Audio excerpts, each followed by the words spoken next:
இனிமையான நண்பர்களே, அன்புள்ளம் கொண்ட சொந்தங்களே, அனைவருக்கும் வணக்கம். ரத்து செய்யப்பட்ட மீட்டிங், அதற்காக மகிழ்ச்சி அடைந்த பாட்டாளி மக்கள் கட்சியின் தலைவர் அன்புமணி ராமதாஸ். அதை பற்றி இந்த காணொலியில் சற்று விரிவாக காண்போம். எதற்காக கூட்டம் ரத்து செய்யப்பட்டது, ஏன் அவர் மகிழ்ச்சி அடைந்தார் என்பதை பற்றி காண்பதற்கு முன்பு, பாட்டாளி மக்கள் கட்சியின் தலைவர் அன்புமணி ராமதாஸ் அவர்கள் தொடர்ந்து தமிழக மக்கள் நலன் சார்ந்த பிரச்சனைகளில் மக்களுக்கு ஆதரவாக குரல் கொடுத்து வருகிறார். ஆன்லைன் சூதாட்டத்தை ஒழிப்பதற்காகட்டும், டாஸ்மாக் மதுபான கடைகளால் பல குடும்பங்கள் சீரழிந்து கொண்டிருக்கின்ற நிகழ்வுகளாகட்டும், காவிரி நதிநீர் பங்கீடு பிரச்சனையாகட்டும், வேறு எந்த மக்கள் நலன் சார்ந்த பிரச்சனை என்றாலும் முதலில் குரல் கொடுக்கின்ற தலைவராக பாட்டாளி மக்கள் கட்சியின் தலைவர் அன்புமணி ராமதாஸ் அவர்கள் இன்றைக்கு இருக்கிறார். ஒரு தேர்தலுக்காக மட்டும் அவர் பேசுவதில்லை.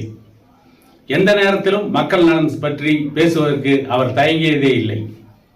இப்பொழுது ஏன் ரத்து செய்யப்பட்ட கூட்டத்திற்காக அவர் மகிழ்ச்சி அடைந்தார்? முல்லை பெரியாறு அணையை இடித்துவிட்டு இடுக்கி மாவட்டத்தில் புதிய அணையை கட்ட வேண்டும், முல்லை பெரியாறு அணை பலகீனம் அடைந்து விட்டது என்று கேரள அரசு மத்திய அரசுக்கு கோரிக்கை விடுத்துக் கொண்டே இருக்கிறது.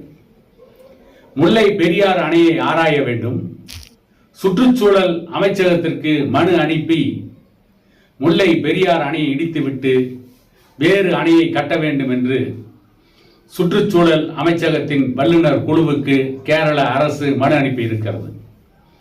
அந்த மனுவின் மீது நேற்று வல்லுநர்கள் குழு கூடி விவாதிப்பதாக இருந்தது. அந்த கூட்டத்தை வல்லுநர் குழு ரத்து செய்து விட்டது. தேதி குறிப்பிடாமல் ரத்து செய்து விட்டார்கள். அந்த கூட்டம் ரத்து செய்யப்பட்டதற்குத்தான் பாட்டாளி மக்கள் கட்சியின் தலைவர் அன்புமணி ராமதாஸ் அவர்கள் மகிழ்ச்சி அடைந்திருக்கிறார். அவர் மகிழ்ச்சி அடைவதற்கு என்ன காரணம்?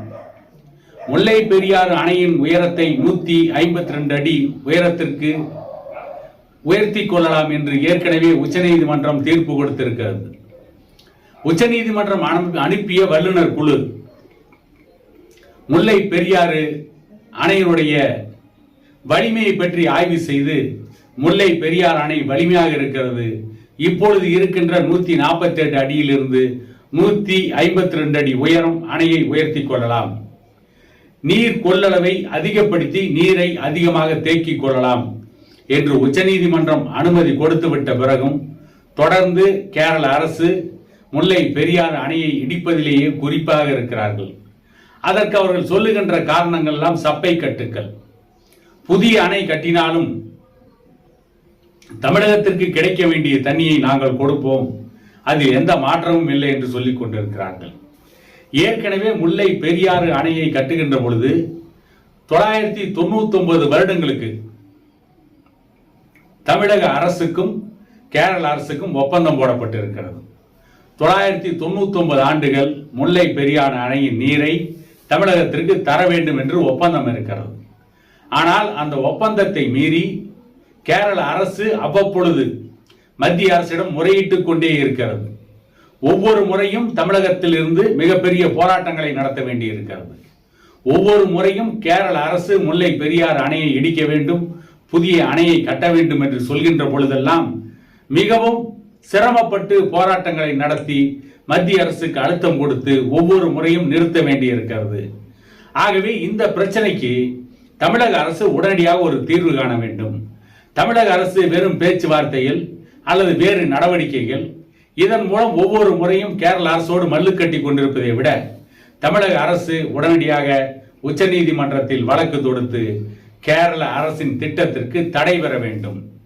அதற்கு அடுத்து அந்த வழக்கை திறம்பட நடத்தி தமிழகத்திற்கு ஆதரவாக தீர்ப்பை பெற வேண்டும் என்று பாட்டாளி மக்கள் கட்சியின் தலைவர் அன்புமணி ராமதாஸ் அவர்கள் தமிழக அரசுக்கு கோரிக்கை விடுத்திருக்கிறார். இந்த கோரிக்கையை தமிழக அரசு நிறைவேற்றுமா, நிறைவேற்றாதா, அல்லது தமிழக அரசு நீதிமன்றத்தில் வழக்கு தொடுக்குமா, தொடுக்காதா, அல்லது கேரளாவிலே இருக்கின்ற கம்யூனிஸ்ட் கட்சி அரசு தமிழகத்திலே திமுகவுடன் கூட்டணியில் இருக்கிறது என்பதற்காக கூட்டணி கட்சியினுடைய மனம் சங்கடப்படக்கூடாது, கூட்டணி கட்சியினர் வருத்தம் அடையக்கூடாது என்று நினைத்துக் கொண்டு இதில் அமைதி காக்கப் போகிறதா தமிழக அரசு, இன்றைய திமுக அரசு என்பதை பொறுத்திருந்து பார்ப்போம் என கூறிக்கொண்டு இன்னொரு காணொளியில் உங்களை சந்திக்கும் வரை உங்களிடமிருந்து விடைபெறுவது உங்கள் எடப்பாடி துரைசாமி.